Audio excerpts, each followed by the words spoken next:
আমি বানাচ্ছি হালকা করে চিকেন। তার জন্য কড়াইয়ে সাদা তেল দিয়ে একটু পেঁয়াজ কুচি, টমেটো কুচি দিয়ে একটু ভাজা ভাজা করে এর মধ্যে ম্যারিনেট করা চিকেনটা দিয়ে দিচ্ছি। চিকেনটা আমি টক দই, আদা রসুন বাটা, জিরে গুঁড়ো, ধনে গুঁড়ো, লঙ্কা গুঁড়ো, হলুদ গুঁড়ো দিয়ে ম্যারিনেট করে রেখে,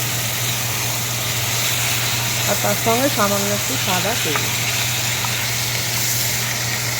এবার চিকেনটাকে একটু ভালো করে কষাতে। এখন এর মধ্যে কিছু গুঁড়ো মশলা অ্যাড করব। দিয়ে দিচ্ছি অল্প সামান্য হলুদ গুঁড়ো, কাশ্মীরি লঙ্কা গুঁড়ো 1 চামচ, 1 চামচ ধনে গুঁড়ো, জিরে গুঁড়ো দুটোই 1 চামচ করে দিতে হবে, আর লবণ সামান্য।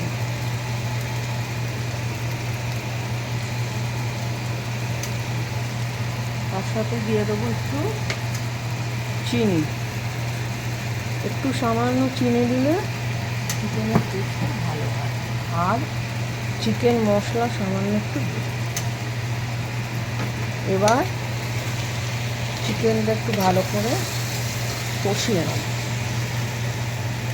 কষানোর পর যখন চিকেন থেকে তেল ছাড়তে শুরু করেছে, তখন এর মধ্যে দিয়ে দেবো সামান্য জল।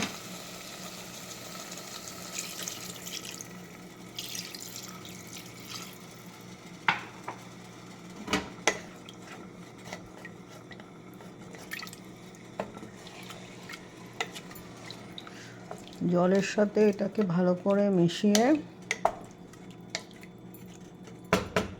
এটাকে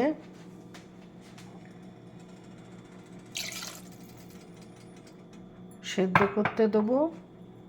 প্রেসার কুকারে একটা সিটি মারা